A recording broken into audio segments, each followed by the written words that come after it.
另外，桃园市有一间庙，联合国体庙世界前囤物资，捐出的1500万元，韩国有200万元的生活物资送去灾区，希望向各岛民众加入，天数大家加加完成重建。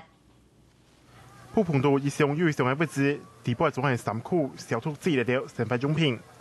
呢條桃園各體廟宇幾乎嘅物資，做好交本桃園縣社會處，向下送去災區。也全部係民生的必需品，啊，比如說那個紙尿褲啦，啊，還是個免洗衣褲，啊，這個桃園太廟要新泰房，啊，新泰房來泰地的空間。我想這樣的一個愛心匯集的力量呢，將來我想就可以協助我們的災區的朋友們，好重建家園。天數災區重建，除了各體嘅廟宇捐出大量嘅物資，同1500萬，桃園市公所馬發起捐錢嘅活動。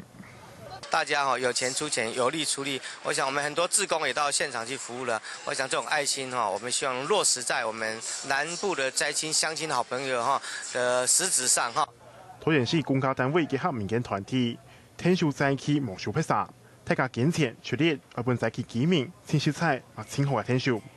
香港新聞羅安泰桃園報道。